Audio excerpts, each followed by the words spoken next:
네, 안녕하세요. 저는 메릴랜드 엘리코시티 지역 베다니 한인연합감리교회를 섬기고 있는 박대성 목사입니다. 제가 한국에서 이제 신학대학원을 다닐 때 전공이 한국교회사를 전공을 했습니다. 그래서 그 수업 중에 하나가 조선의 최초 여성 신앙인들에 대한 수업이 있었는데, 그때 여러 여성들을 소개를 받고 공부를 했지만 그 중에 제일 인상이 깊었던 것이 박에스더 선생님의 삶이었습니다. 박에스더 선생님은 조선 최초의 여자 의사라는 타이틀을 갖고 계신데, 원래 이름은 김점동이었습니다. 근데 보통 박에스더 선생님을 이름 색 가진 여인이라고 얘기를 하는데, 원래 주어진 이름은 김점동이었고 세례를 받고 나서 김에스더로 바꿨고, 그리고 나서 천주교인은 아니지만 그 당시 선교사님들에 의해서 그렇게 이름이 바뀌는, 세례명을 바뀌는 그런 것들이 좀 있었나 보더라고요. 그래서 김에스더로 바뀌었고, 그 다음에 결혼하고 나서 남편의 성을 따라서 박에스더로 그렇게 이름이 바뀌었습니다. 그래서 박에스더로 제가 이렇게 통일해서 말씀을 이제 앞으로 드리겠지만, 박에스더 선생님의 삶이 참 많이 도전이 되었었습니다. 본인을 희생하는 삶이었는데, 근데 거기에 또 하나 그분의 남편의 삶이 또 제 가슴 한켠에 아련하게 남아 있었어요. 아내를 위해서 가부장적인 그런 시대의 모습 속에서도 아내를 서포트하기 위해서 미국으로 그렇게 같이 따라가서 여러 가지 굳은 일들을 하면서 아내를 위해서 그렇게 헌신했던, 그리고 희생했던 그런 삶이 참 도전이 되었었습니다.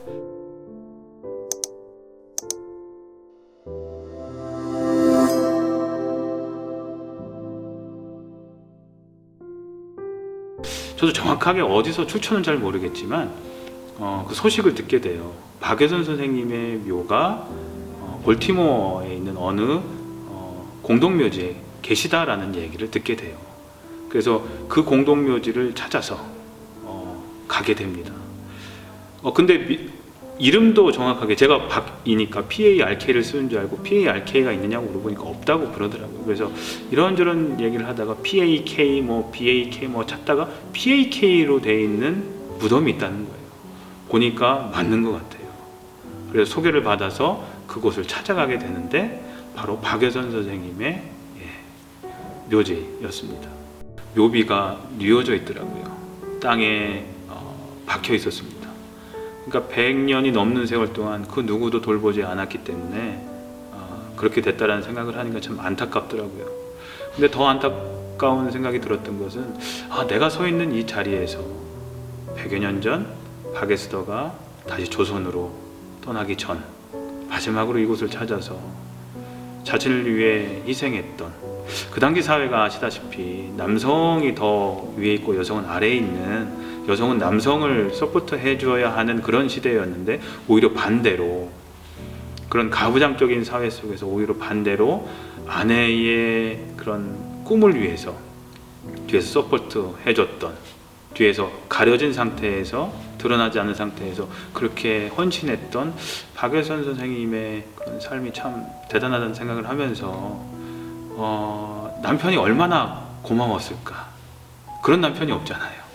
남편이 얼마나 고마웠을까 하면서 자신을 위해서 희생했던, 또 이 멀리 이국 땅에 묻혀야 하는 그런 안타까운 심정들을 생각을 하면서, 또 다시는 돌아올 수 없는 이 땅, 그리고 이 묘지를 떠나면서 얼마나 가슴이 아팠을까 하면서 더 들었던 생각이, 이분을 좀 많이 찾아오고, 자주 찾아오고 알아봐 드리고 이분을 기억했으면 좋겠다라는 생각을 그때부터 하게 됐습니다. 묘비에 보면 마태복음 25장 35절에 있는 내가 나그네 되었을 때 나를 영접하였고 라는 그 글귀가, 성경 구절이 쓰여져 있습니다. 그 묘비에 있는 글귀를 누가 썼을까요? 박여선 선생님이 쓰지는 않았을 거고, 돌아가셨으니까 바로 박에스더 선생님이 쓰셨을 거예요. 자기 같은 이방인들을, 에이시안이고 이방인들을 받아줬고 공부시켜줬고, 또 자기 남편이 이국 땅에서 세상을 떠나게 됐지만 누울 자리까지도 마련해준 그런 모든 것들, 나그네 된 자신들의 모습을 받아줬던 고마운 분들을 생각하면서 그 묘비에 그 성경 구절을 쓰지 않았나라는 생각을 또 해봤습니다. 그 당시에는 10살, 15살 전후로 해서 다 결혼을 했었어야 되는데 결혼을 못하고 있는 딸 때문에 집에서 난리가 난 겁니다. 그래서 선교사님들이 이 에스더를 위해서 신랑감을 구하기 시작을 해요. 믿는 사람, 그리고 아내가 믿을 뿐만 아니라 지금 하고 있는 일들을 계속 이어갈 수 있는 것을 허용해 줄 수 있는 사람을 찾기 시작을 해요. 그러다가 찾게 된 사람이 바로 박여선 선생님이십니다. 박여선 선생님이 어떤 분이셨냐면 그 로제타 여자 선교사님의 남편이었던 윌리엄 홀 선교사님의 말을 끌던 마부 역할을 하던 그런 사람이었습니다. 물어봤어요. 집에서 바느질하고 음식하는 여인을 원하느냐, 아니면 하나님의 나라를 위해서 하나님의 일을 하는 여자를 원하느냐 했을 때 저는 하나님의 일을 하는 사람을 더 좋아합니다 라고 얘기를 했다고 해요. 윌리엄 홀 선교사가 그 얘기를 듣고 박에스더를 소개해야겠다라는 생각을 했다고 합니다. 박에스더 선교사님 그 얘기를 듣고 자기하고 신분 차이가 좀 있었다고 해요. 자기보다 낮은 신분이었지만 하나님을 잘 믿는 사람이라면 신분 상관없이 나는 결혼하겠습니다 라고 결단을 하고 드디어 1893년 두 분 결혼을 하시게 됩니다. 그리고 나서 평양으로 두 분 그 의료 선교사님을 따라서 평양으로 선교도 갔다 오고 여러 일들을 하시게 되는데요. 안타까운 것이 윌리엄 홀 선교사님이 갑자기 돌아가시게 됩니다. 병을 얻어서 의료 선교를 가셨다가 그러면서 로제타 홀 선교사님이 미국으로 잠시 귀국하시게 되는 일이 생기게 됩니다. 그래서 박에스더가 그 기회에 본인도 미국에 가서 공부를 하고 싶다고 얘기를 해서 1894년 12월에 재물포항을 떠나서 1895년 1월 드디어 미국에 도착을 하십니다. 남편은 선교사님께서 로제타 홀 선교사님이 남편 박에선 선생님 안 데려가려고 했는데 결혼하고 얼마 되지 않아서 부부를 떼어놓을 수 없으니까 같이 데려갔어요. 데려갔는데 박에선은 꿈이 있었습니다. 의사가 되려는 꿈이 있었고, 근데 저도 최근에 알게 된 사실인데 박여선 선생님도 꿈이 있었습니다. 그 꿈이 뭐였냐면 목사가 되는 꿈이었습니다. 갑자기 눈물이 나죠. 그걸 몰랐어요. 그냥 남편으로서 서포트만 하려고 온 줄만 알았는데 최근에 알게 된 자료에 보니까 신문에 나와 있거든요. 신문에 그렇게 쓰여 있는 거예요. 근데 본인이 영어가 부족하다는 사실을 깨닫곤 완전히 풀리 아내를 위해서 서포트했다라는 이야기가 기록이 되어 있더라고요. 이분이 목회자가 됐으면 한국교회는 많이 변했을 텐데 라는 그런 생각도 하면서 어찌 보면 최초로 미국에서 공부한 목회자가 돼서 조선으로 들어가서 조선의 많은 기독교가 완전히 변하지 않았을까라는 그런 생각도 해봅니다.